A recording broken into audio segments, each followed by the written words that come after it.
We're glad everybody's here. Veterans Week, Veterans Day Week. I want to see all the veterans stand up, please. I had the honor of being drafted in 1970.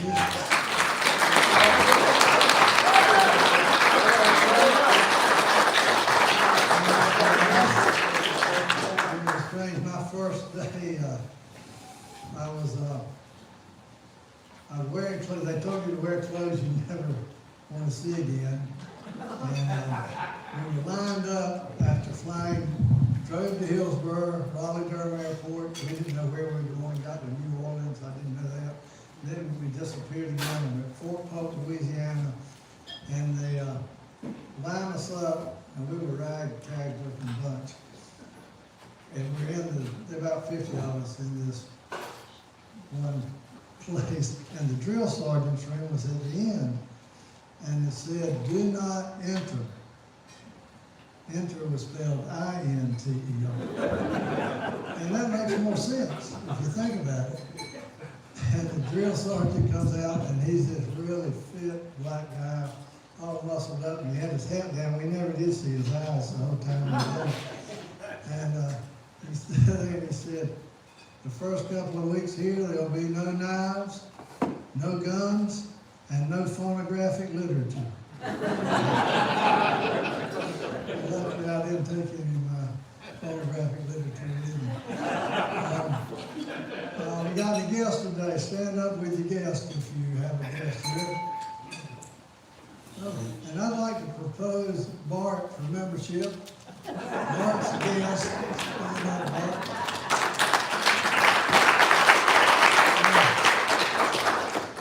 Bart isn't just a guest for today. He's a wonderful Rotarian. Just something we should all dream to be that good a Rotarian. I was cleaning out my computer this week, and I found pictures. I was hosting a girl from France, and there was a picture of Bart with the girl I hosted over here from France. But he was in France. He was with her. He didn't want to see her. And he was just cleaning up. I was making fun of my wife because she had 37,000 emails she hadn't opened. And Bart took my phone and looked at it. And how many did I have, Bart? 93,000. So I'm a little behind with life. And talk about the veterans, done Douglastown in North Carolina by the travel magazine, that's the truth. And 75% of the people are at or below the poverty line. But back when you had 5,000 people, they had one of the great veterans, the founder of the Airborne, was from Dunn, William C. Lee. And his home is a museum in Dunn now. And he would be more famous, but he had congestive heart failure and died right before D-Day. He was actually in charge of the paratroopers at D-Day. And when he died, I had to see in the museum they've got the Dunn paper. And it doesn't say General William C. Lee died. It said past Rotary President William C. Lee. He was a member of the Dunn Rotary Club. And two other people from Dunn y'all need to know about that are famous. Link Gray is famous for several things, but one is that he had the only song ever banned from the radio that didn't have any lyrics. They thought it would incite a riot. And y'all know that Gray better than you realize. He had a song in Independence Day and in Pulp Fiction. He was a half-breed, Lumbee Indian. But L-I-N-K, and it's W-R-A-Y. So Google him and you'll see. Bob Dylan, when I read Bob Dylan's autobiography, he said he'd been chosen to write a song for Midnight Cowboy. Y'all remember that? He didn't get a song in, he didn't turn it in time, but he'd been chosen, and he needed a new guitar picking style, and so he emulated Link Gray, who was the only other person who had that style. So Bob Dylan knew about it. Wait a minute, there's one more famous. Oh, y'all need to do this. This is real important. At the Wilson Library right now, there are two photographers being featured. One of them is a guy from Dunn. His dad was the city manager of Dunn. And when he was a teenager, he would go around taking pictures and send it by bus up to the News Observer. And he ended up being the youngest person ever hired by Life magazine as a photographer. And had to be the luckiest guy in the world because he was on a family vacation and got trapped in Woodstock. So his pictures are the ones you've seen of Woodstock. The cover of the record album, the Woodstock record album, was taken by this guy from Dunn. Wow, that's amazing. It really is. And he ended up being with Martin Luther King's entourage when Martin Luther King got shot. So he took the pictures right up to Martin Luther King getting shot. And then he was the only one, he was friends with Coretta Scott King. He's the only photographer allowed in afterwards to send the picture. And this is all up in the Wilson Library. If you go, it's in 3 different rooms. Don't go to one room and think you've seen it all. It's 3 different rooms.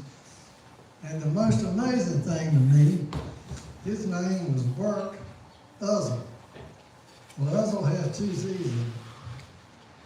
You don't see many people with 2 Z's in their name. Well, he was replaced by Buzz Pope, B-U-Z-Z. They found another guy with 2 Z's in his name. Are there any questions?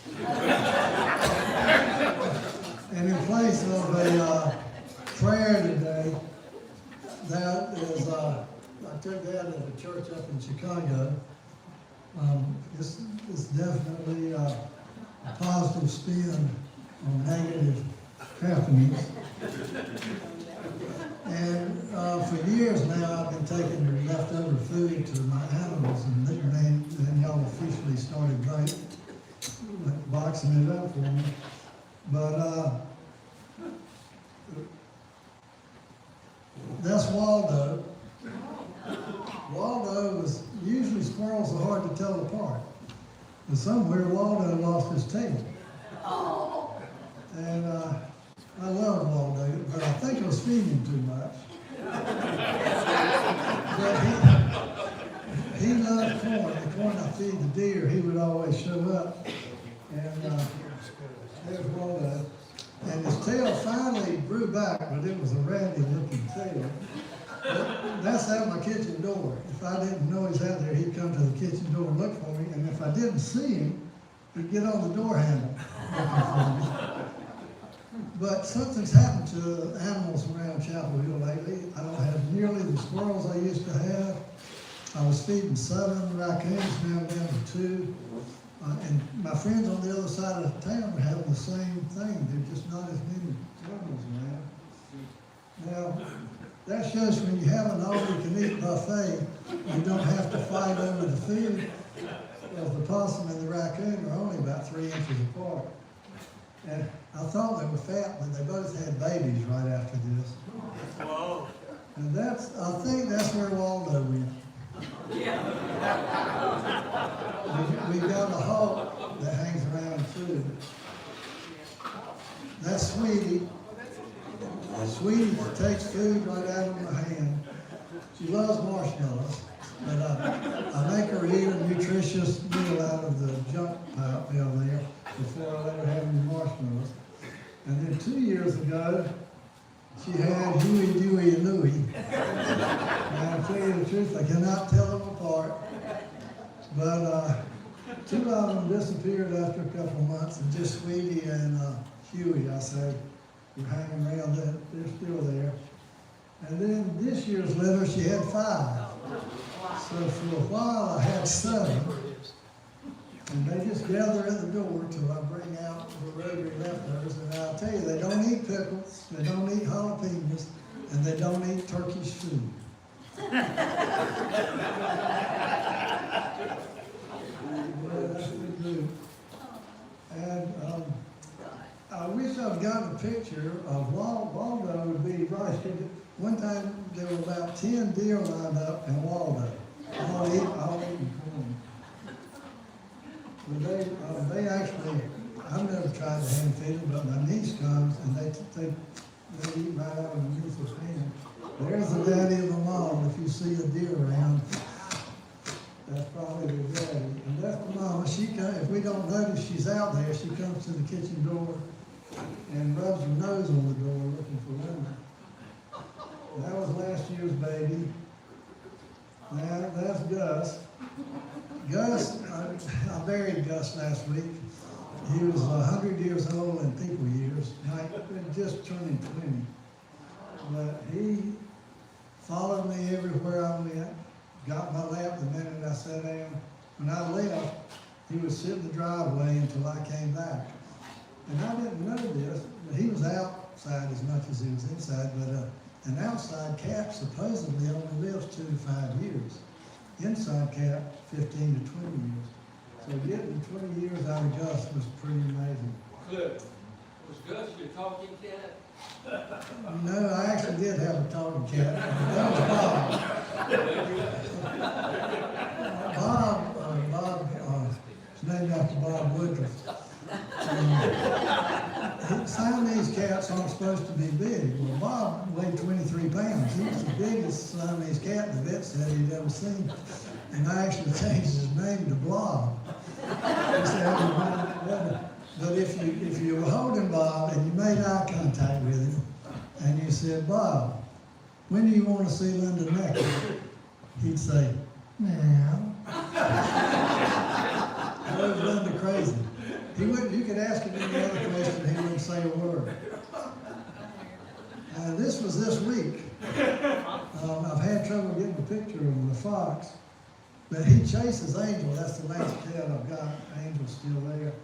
But he's about the same size as Angel, and he never catches it.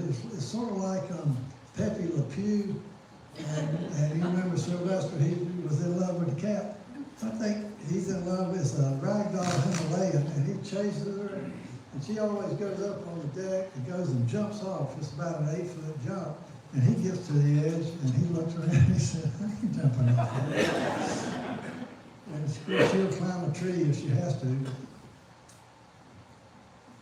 But that's where the food goes, and we appreciate it. And anybody who thinks Carolina's going to win the next 3 football games, put in $10.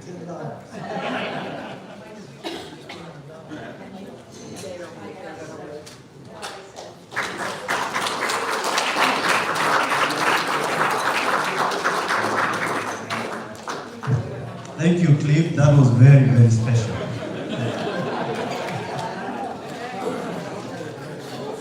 Hey, I hope everybody is having a great week. And personally, I'm looking forward to the game tonight. I have a few announcements. Did Liz? I think. Oh.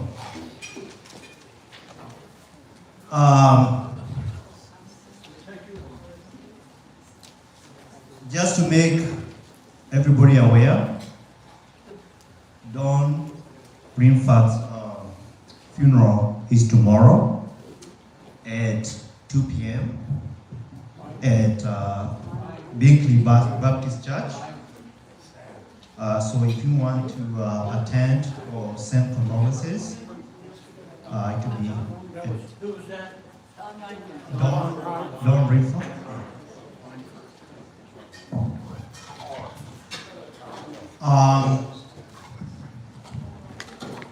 Again, this year, we are going to donate 50 bikes for kids this Christmas. And Lyda will be here next week. We need some help the day before and the day after.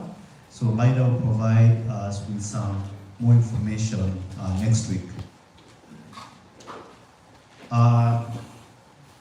The family dinner is next Thursday.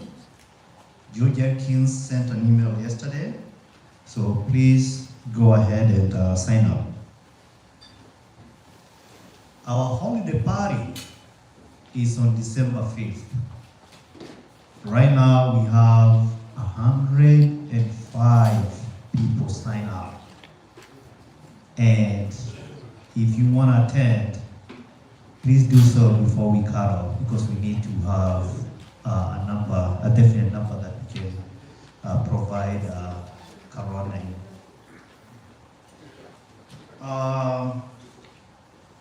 Next Friday, we have a special Thanksgiving lunch.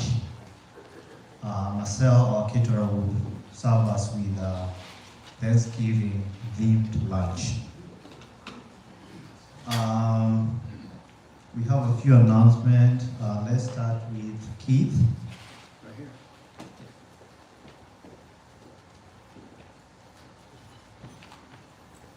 Yes, you may remember that we had some recycling events and picked up a lot of different things, like computers and all that stuff.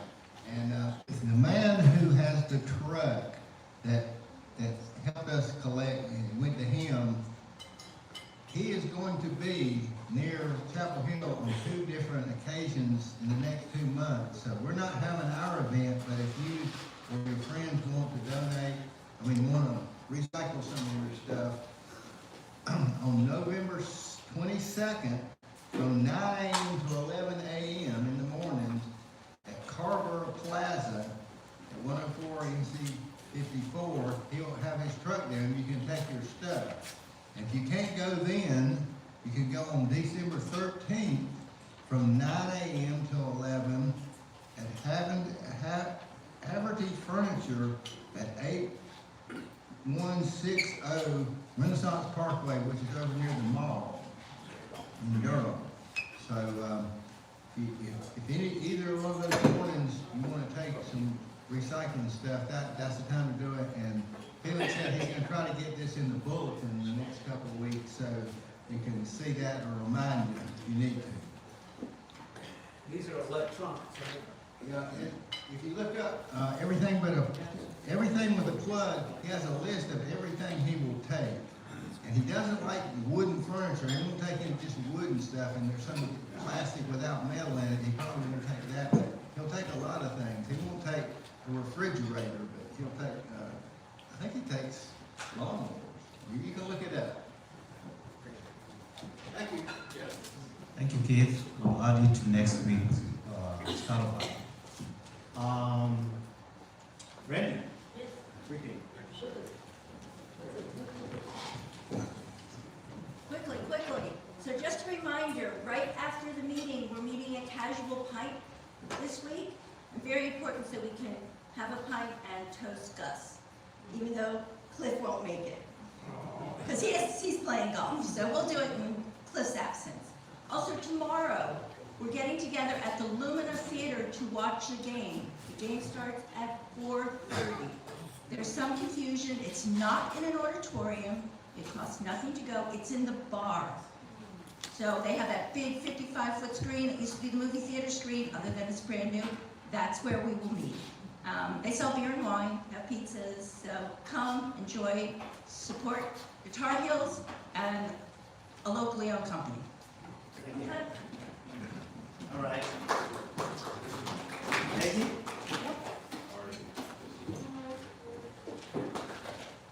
We are finally going to get club t-shirts for when we do our jobs as service above self. So I'm going to pass around this clipboard. We'll also make this available online for those of you who would like to order things online. You can pick a color, but I'm suggesting pale blue, heather, and some people want royal blue. They're all described here. These will be like athletic t-shirts. It's going to say East Chapel Hill Rotary with a logo on your left front. It's going to say Service Above Self on the back. They're going to cost about $22. The more people that order, the price goes down a little. So I'll pass this around. We'll give it about 2 weeks. We have to get at least 24 to meet that price. Okay? So think about it. Then the next time you'll go to, say, 2,000, whatever. Peggy, what fabric? It's going to be 65 polyester. It's all written on the shelf. 30% cotton. It's wicked material.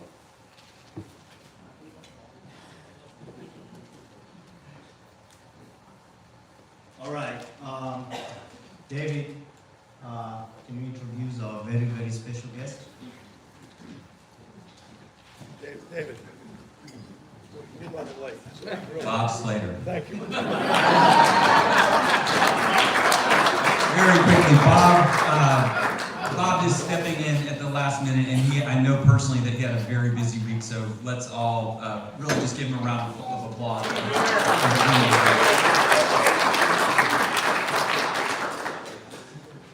Well, in the few moments we have left to us,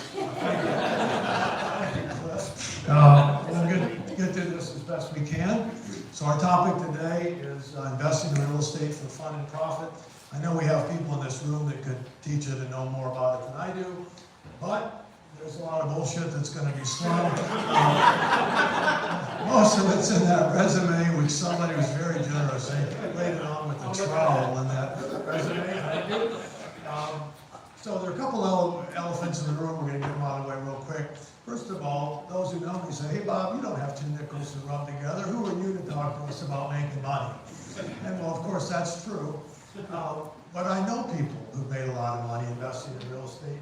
I began my career with Trammell Crow, who is to real estate what Bill Gates is to software. He didn't know who I was, and shortly after this photo was taken, he asked who was that guy, and he let me go. And then I worked for Steve Bell for 6 years. He just gave $25 million for business school. Many of you know him. The building's named after him. So even though I haven't made any money, I know people who have. My primary qualification is I've invested in a lot of real estate deals, and I've lost money in almost every conceivable way.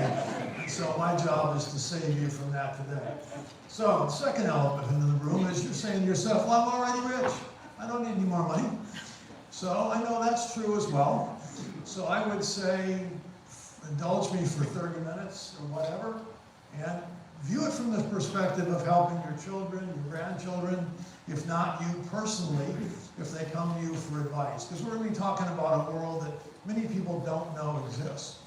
When you look at all the private apartments going up in Chapel Hill, well, rather than bitch about them, maybe you should be investing in one of them. And that world is out there, but the Merrill Lynches of the world don't want you to know it. They don't make any money from it. They want you to know about stocks and bonds. So we're going to explore something different today. So here's our outline. First of all, why would you do this? What's the case for it? Number two is, at a very high level, 50,000 feet, how does it work? How do you make money in real estate? What is key jargon and what do I need to know? And then the last one is just, well, how would I do it? If you convince me I should do it, now that I know enough to be dangerous, how would I even go about it? How would I tell my kids to go about it? So that's our outline for today. If this doesn't interest you, there are two exits, one through the kitchen and the other one right over there. You will not embarrass me at all if you take off. Okay, terms you should know, and most of you already do. IRR are simply, for our purposes, the annualized rate of growth. Equity multiple is a cool principle, because if I put in $1, what do I get back? So a 2 equity multiple would mean I doubled my money. A 0.5 equity multiple would mean I lost half my money. Everybody get it? And so even sophisticated insurance companies and institutional investors, the IRR can be manipulated. If I give you the money back real fast, it gooses the IRR and makes it look great. But did I make enough money to make it worth the risk? That's what an EM tells you. IRR is time-weighted, EM is not. A current return just means your annual return. How much am I getting back every year divided by the investment amount? Total return is all your current returns plus your sale return. And the last one is net asset value. Think about your house. What would you walk away with if you sold your house? Well, if your house sold for $1 million, you wouldn't walk away with $1 million, right? Not unless you had no mortgage. Thank you. So if net asset value means what's the value to the investors once you pay the debt back? Because if you don't pay the debt back, you better be on a plane to Brazil. Get your butt out of Dodge in a hurry. And, all right, so why invest in real estate? So the first college endowment guy was a guy named Swinson out of Yale. He was the first guy to put Yale's money into real estate. UNC and everybody has followed. But he wrote a book called Unconventional Success for little people like me. And he says, if you're gonna build any net worth in life, you've gotta take some risk and invest in investments with juice. That's his term. You're not gonna do it with T-bills. You're not gonna do it with bank CDs. And there are only 4 sources of juice: stocks, real estate, own a business, or royalties. Well, I wrote a book, and I can assure you the royalties are not what he had in mind. So that really leaves us, and I don't own a business, maybe many of you don't, that leaves you stocks and real estate. Nothing wrong with stocks. So who makes the big money in the world? Hedge fund sponsors, tech entrepreneurs, Hollywood actors, pro athletes. Real estate investors are number 2 on the list. They only are behind adjunct professors. So the kind of assets we're talking about today have to have 3 characteristics to them. Offer space and services over time in exchange for rent. We want income producing properties. Number 2, they have to produce a reasonably predictable stream of cash flow. That's why you're buying them. And you expect them to go up in value over time. So a condo wouldn't qualify. That's a one-time sale. We want a reasonably predictable stream of cash flow over time. So here's the smorgasbord of choices.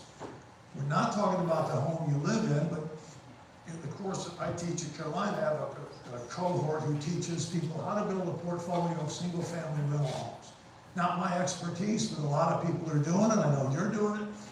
So that's a really cool way to get into it. Townhomes, duplexes, apartments. I want you to focus on apartments today because I think it's the highest return, least risk of all of the ones on this board. Okay, 3 ways you make money in real estate. It goes up in value, just like your house. It's going to flow cash. We're counting, it doesn't have to flow cash. You need to find investments that do flow cash. Number 3, unless it's an interest-only debt, every mortgage payment you make, some portion of that is principal. So when you go to sell, you have a lower loan balance. So you're making, it's really like forced savings. Okay, why real estate? So why should I even listen to this?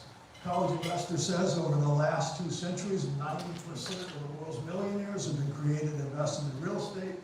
Motley Fool is the best performing investment in modern history.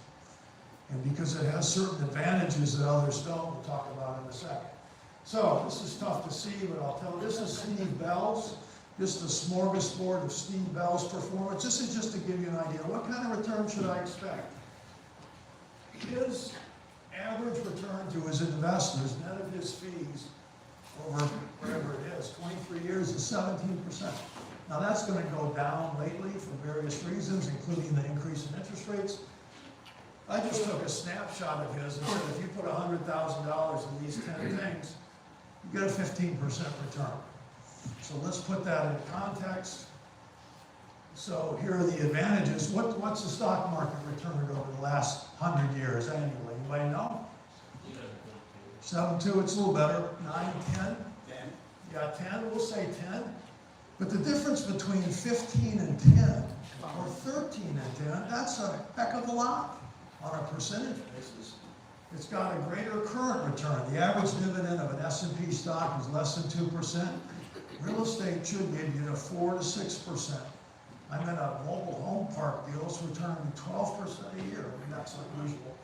They tend to go up in time, and the cash flows and the value. Lenders love it because they can always foreclose on it and get the property back. There's a hard asset, so you can leverage off other people's money. It's an inflation hedge. Hotels can mark to market every day. And new people walk in apartments every day. You're stuck with a 12-month lease, but it doesn't take long to get out of it. Tax advantage and less volatility. If anyone wants these slides, I'll give it to you. But I've got a slide in there that shows you the math behind it. When we say tax advantage, what does that really mean? Generally, you're going to pay 20 to 25% in taxes on private real estate versus your bracket. And why? Because you're getting to deduct the depreciation. Yes, there's some add back at the end, but it's complicated, but it is, the government likes it. Especially they like residential housing. They want to incentivize people to own and put in place residential housing because it's the American dream. So here we go. All right, here's the stock market. That's less volatility. This is a fascinating chart to me. So if you say the stock market has returned 10% a year, let's put a bookend around that and say, okay, take 8 to 12%. In the last 99 years, it's done that only 6 times. Year to date, the S&P is up 16%, so it's about to be 6 times in the last 100 years has it actually produced anywhere near its average. You follow what I'm saying? Yeah. Which means it's volatile as hell. So you better have a strong stomach.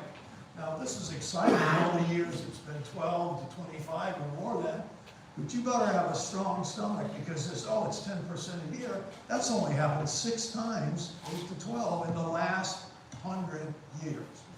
So real estate, the good news about real estate, just to jump ahead, and this is a horrific example, but if somebody flies a plane at the World Trade Center, what happens to your stock portfolio? It crashes. If you own the same apartments in Knoxville, Tennessee, privately, what would happen? Nothing.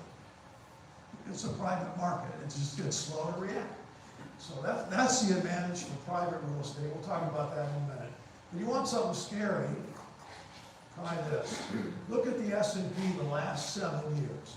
31%, 18%, 27%, down 20, up 21, up 23, 16 fours. That's sustainable? It's scary to me. That average is 17%. So, in all fairness, real estate is not doing better than that, but that is, if it reverts to the mean, we all got to get an umbrella.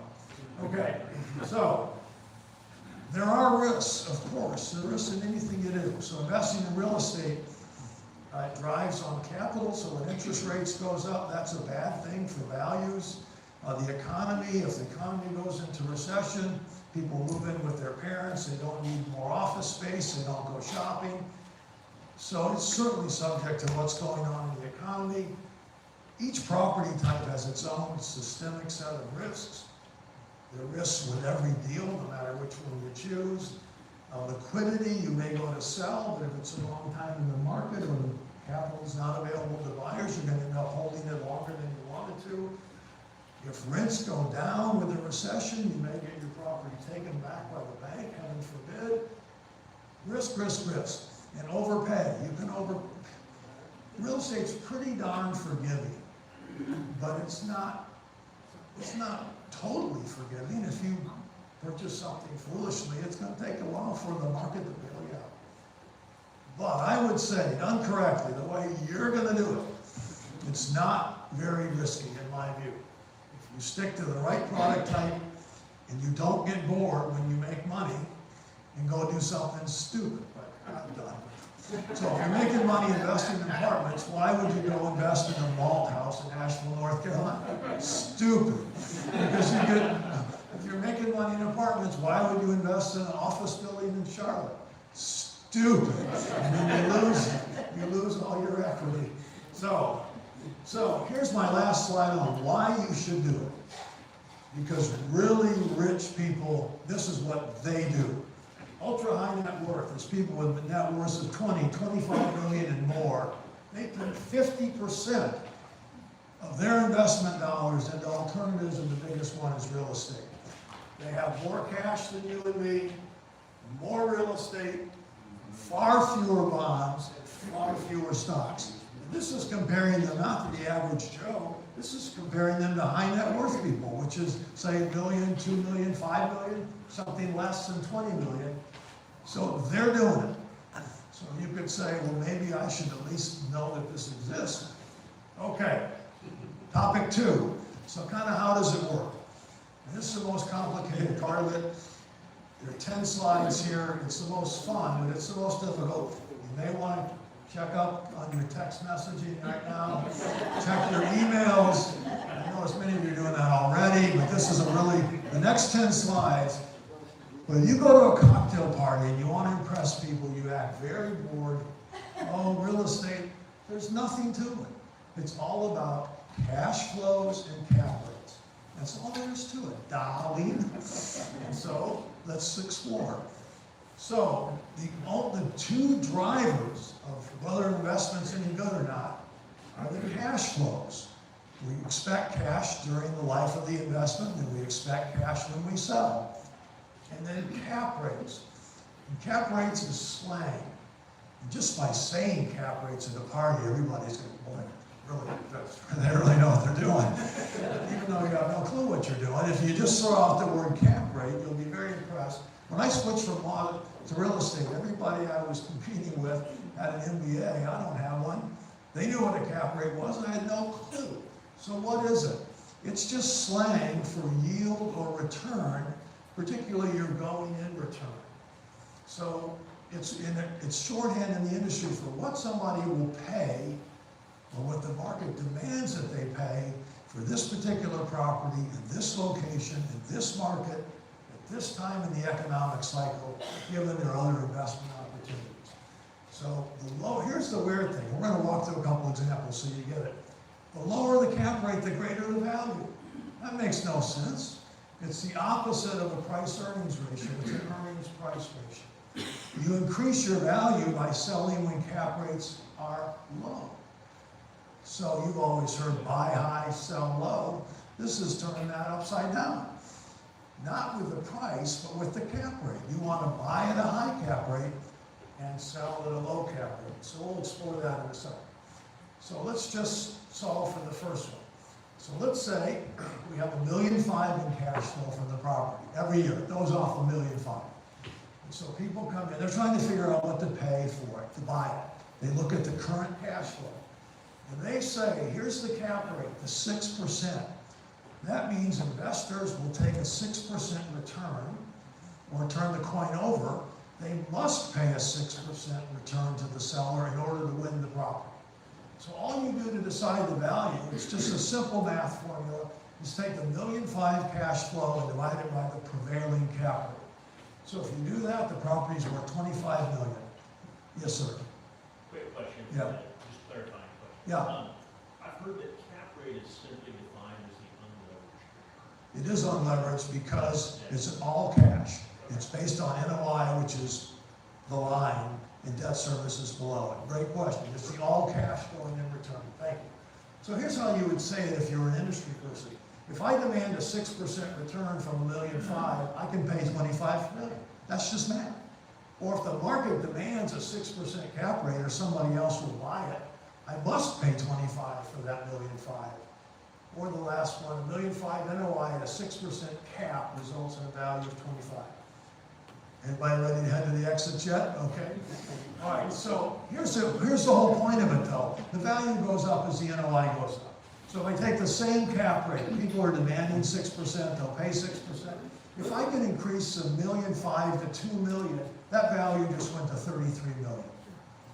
On the other hand, if the NOI falls, the cash flow falls from $1.5 million to $1 million, it's dropped in value $8 million. So what happened?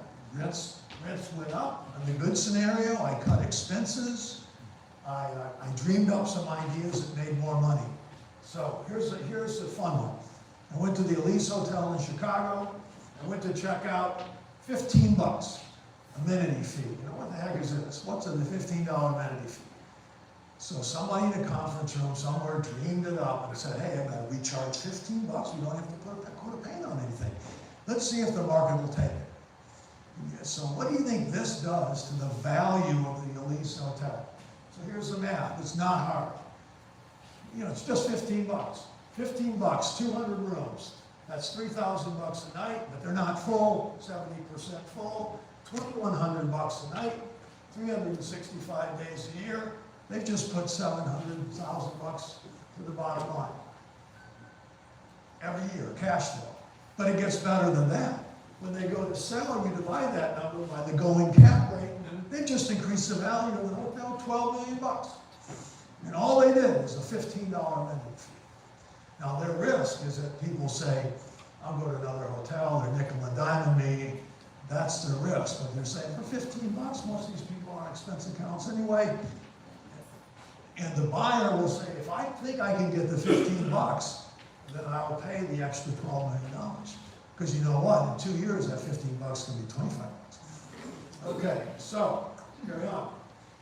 Now, the other part of the equation, when you solve for the cap rate, you say, if the cash flow is 15 million, and I paid 25 million, I bought it at the 6% cap. All you're saying is, that's my going in yield, cash on cash without regard to debt. So the cap rate is earnings divided by price. And here, all I want you to see, last time we changed the cash flow, but we didn't change the cap rate. This time we're gonna keep the cash flow the same. We're gonna change the cap rate. So if you take $1.5 million divided by a 6% cap, the building's worth 25. But what if cap rates go to 5? It's certainly worth 30 million. And the way you would explain that in English, you would say, investors used to demand a 6% return, now they demand a 5% return. That's fabulous for me. I didn't do anything, I just got the luck of the market. On the other hand, the Fed raises interest rates 11 times in 2 years. The market used to accept a 6% cap. Now they're demanding a 7% cap. My building just went down in value $4 million. I didn't do anything to cause it, it's just like I got on the market. So let's look at one example of that. Between January 31 and March 16, 2020, anybody recognize what happened then? Okay. Cap rates for hotels rose by 400 basis points. So you do the math, it's kind of fun. It's no longer a 6 cap, now it's a 10 cap. $1.5 million divided by 0.06, the hotel was worth $25 million. 15 million divided by 10 cap is 15 million. The hotel just dropped $10 million in value in 60 days. But it gets worse. Are you still getting the $1.5 million NOI when your hotel's empty? No. Say it's $1 million, which is generous. Divide that by the 10 cap. Your hotel's worth $10 million. So, bad day for investors in hotels. And it took a long time to recover. Excuse me for this embarrassing moment. That's very good. Wow, that's very nice. Thank you. So, you get the point. All I want you to get at this high-level discussion, we got to move on, is that the value depends on cash flows and cap rates. But that was a great day to buy. Yeah. All right, I'm going to just whip through these right now. So, can anyone translate this? At the market peak in 2021, investors were paying a sub-4 cap rate for premium apartment properties. What's that? What does that mean in English? It means investors were taking less than a 4% return. Why would they do that? Well, because the 10-year treasury was under 1%. And they're looking and saying, God, people are making 15, 16, 70% IRRs in real estate. Why am I in T-bills? Maybe it's time for me to step out. Okay. All you need to know is if any investment of yours to be successful, it's driven by two things. Can you increase the NOI, the cash flow? And can you sell at a lower cap rate than you bought? Or can you wait it out till the market will turn again? So now, last thing, how to invest. I run a little late, but we'll try to get time for questions. How would you do this? How would I ever get in this deal flow if I wanted to? So, you can either be active, like Ian is, buying single-family homes, renting them out, or you can be passive, which is investing in other people's deals.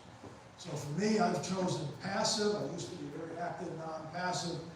I want to play tennis. I let Brian push me around every Tuesday. I don't want to be active. I want to invest in other people's deals. It's still a business. I got to choose the right deals. I got to get in deal flow, but I'm not going to be the one driving the NOI. So choose a product type. You can't be good at all of them, as I've demonstrated. Don't get bored. Choose apartments. I know this looks like the Nazi fortifications at Normandy. That's called a wrap. They start with these ugly concrete boxes, but then they fill around it, and that's what ultimately it looks like. So why multifamily? The highest returns of all property types. That's not technically true. Industrial storage is slightly better, but the risk is much higher. When the economy hits, people got to sleep somewhere. They don't have to rent office space. They don't have to rent industrial space. There's so much demand for apartments. That's why we see them everywhere. Favorable demographics. The cohort is huge. The number of people that are 24 to 35. Single-family homes, I'm sad to say, it's not good for America, but they're increasingly unaffordable. The new supply starts have been curtailed because the source of money dropped by. When the Fed increased interest rates, this transaction stops. When reasonably priced capital is available, people buy, build, and invest. When it's not, they go play golf. Or they go sit with their lawyer and try to figure out how to not lose their property.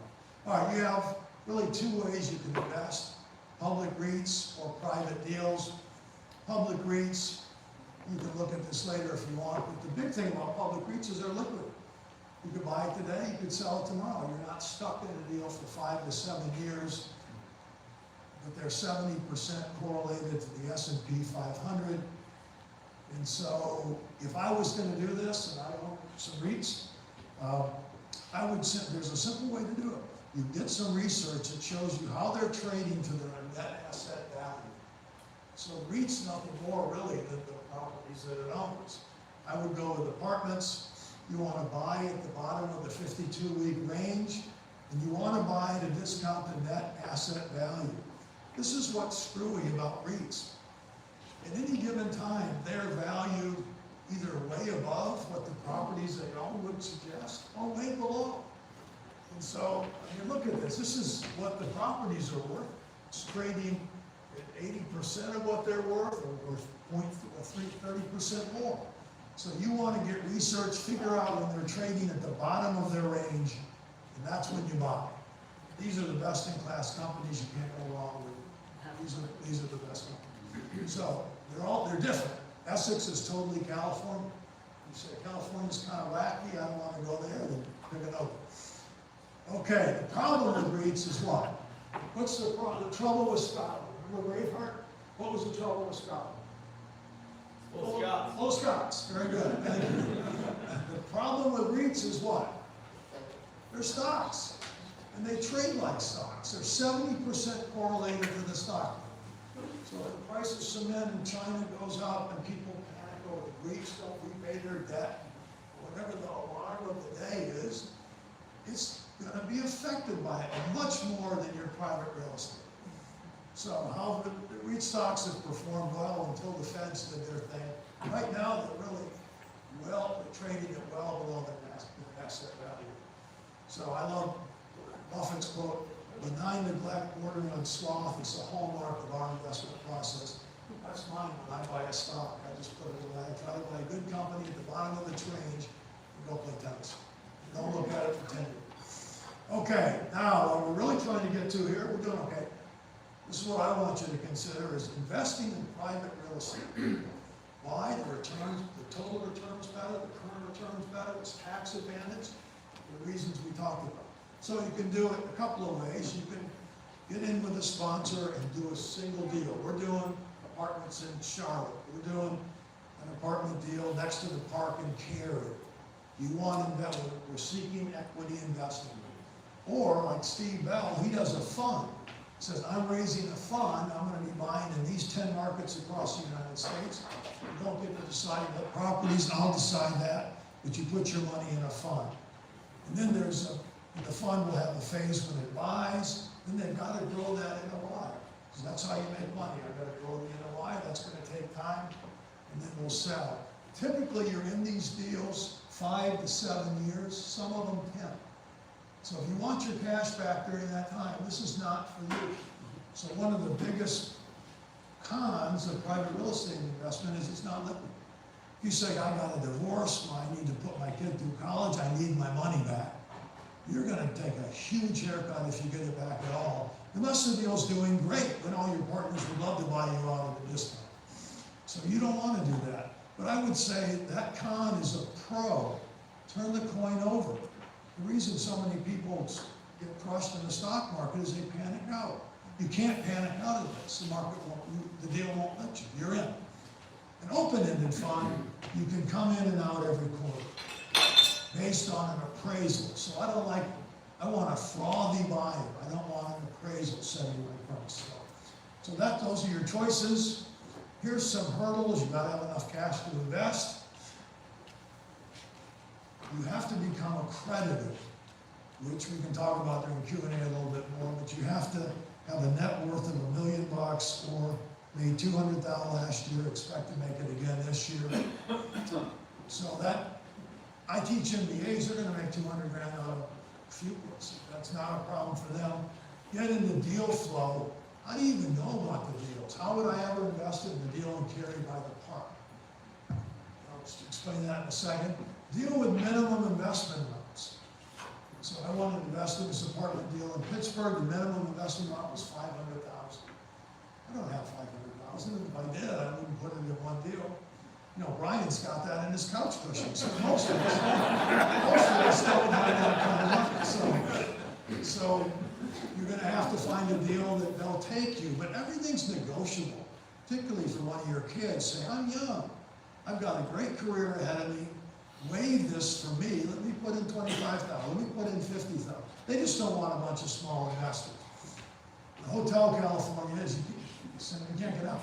You're in. So, all right. So how do I get in the deal flow? We talk to successful people who do it, friends and contacts who invest in real estate. I've got a lot more of the people in this room do it than you think. Classmates who went in the real estate business. I wouldn't talk to fellow Rotarians, that's a very dangerous idea. Practitioners, talk to developers, buyers, talk to people who are into it, talk to brokers.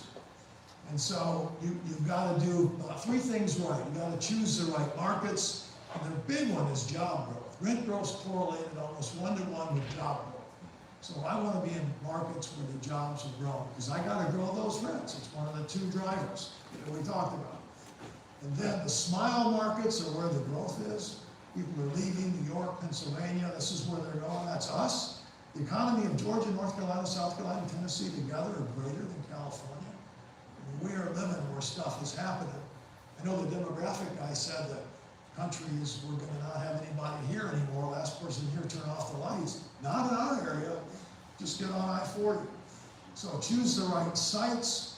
You want to be near where the renters want to be, not where you want to be. You want to be near shopping, transportation, entertainment. And here's the biggest slide I've got for you. If you ever do this, make sure your investment has something special. There's magic. Am I next to a park? Am I above the Whole Foods? Am I next to a metro stop? Is there a water's magic? Do I have a water view? I was in one in Wilmington on the Cape Fear River next to a park. They doubled the money down there.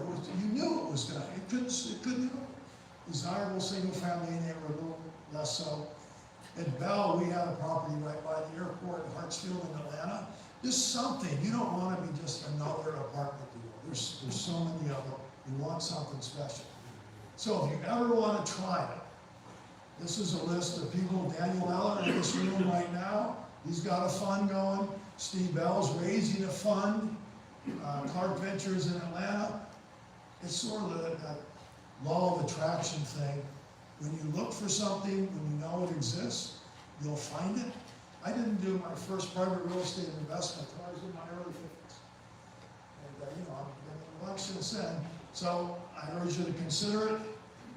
And what I did for my kids, I said it was my three sons. I set up an LLC for them 15 years ago. They put some money in, I put some money in. Fast forward 10 years, they're in 15 different deals around the country, including a piece of shit malt house in Asheville, North Carolina. Where we strayed from the reservation and invested something we knew nothing about. But we had a partners meeting at Disney World. We could do something fun with your kids. I'm the administrative member. I have no financial stake in it whatsoever, but I'm their advisor. And it's really fun doing it with my kids. So, there you go. That's all, folks. I'll take questions.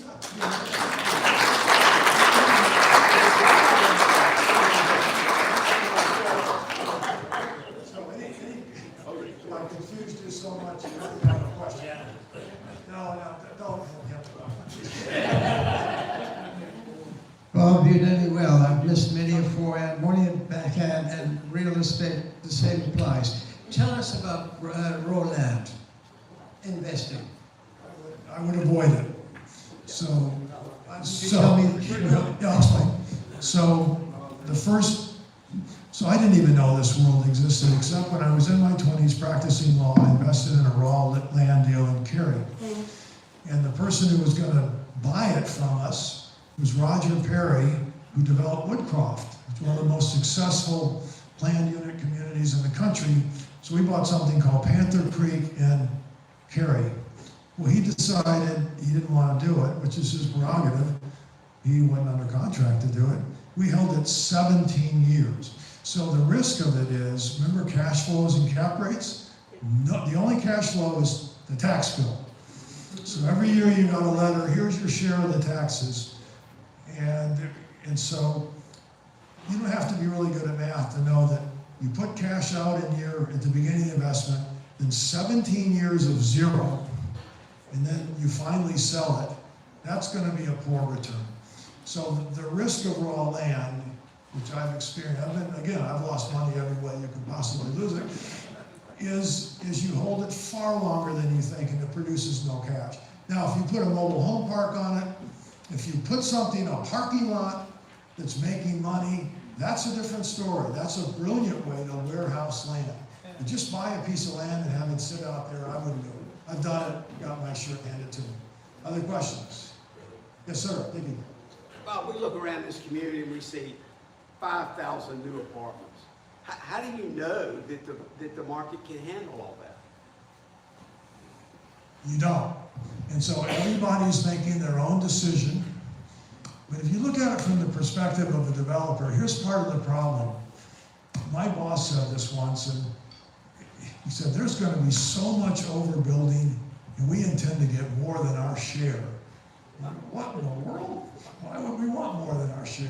It's because if developers don't develop, they go out of business. They need fees to put gas in the pickup truck, put their kids through private school. Whatever they need money for, they can't just sit at home. So they're acting. Yes, they can go to the city hall and find out who's doing what, but I think there are too many. And they may have a bloodbath. And the bloodbath, what does it look like? It looks like 3 months free. You see that banner on the wall that it's cash flows and cap rates. That cash flow is dying. I've seen retail centers where there's nobody there. So, but again, if you're next to a park, if you've got something special, you're going to be okay. Because what you're really banking on, Nikki, is the demand is just going to be so great. But people are having trouble buying a single family home. You can't afford the down payment.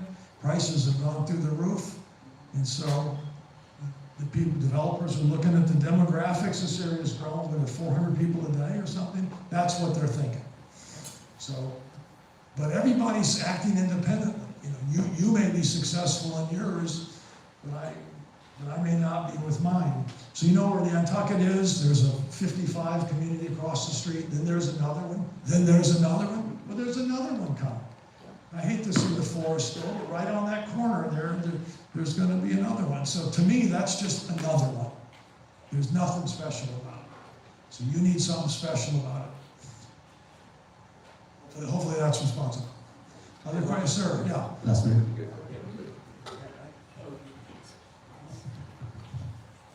We read about in New York or other markets where there's millions it's true, incredible amount of open space, commercial space that the banks are holding on to, and you hear the term lend and pretend.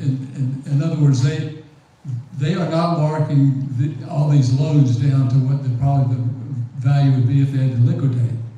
So I'm wondering, how do they keep doing that, and how the banks keep holding, I guess, who knows how many hundreds of billions of dollars worth of property that might not be worth much? That's a little above my pay grade because it's a banking question, but I think there's a time limit on how long they can do that. And the concept is that the borrower is not able to pay the mortgage because rents have gone down. There are too many, the oversupply that Dick talked about. That is the #1 killer of rent growth. Too many of any product type. And so I'm now the sponsor, and I can't make my debt payment. But the bank really doesn't want to take the loss and write it down. So, pay me $1 million and I'll extend it. But a lot of people put floating rate debt on at the peak in 2001, and they're in a world of hurt because they're floating rate debt. The Fed raised interest rates 500 basis points over a year and a half, 11 different raises. So their interest rate used to be 3 or sub 3, now it's 6. And that kills your cash flow to your investment. So, and then to come put debt on it at 6%, that may not make sense to you. So, but the bank has some motivation why they don't want to do it, but I think eventually they have to. Great question. Thank you, Bob.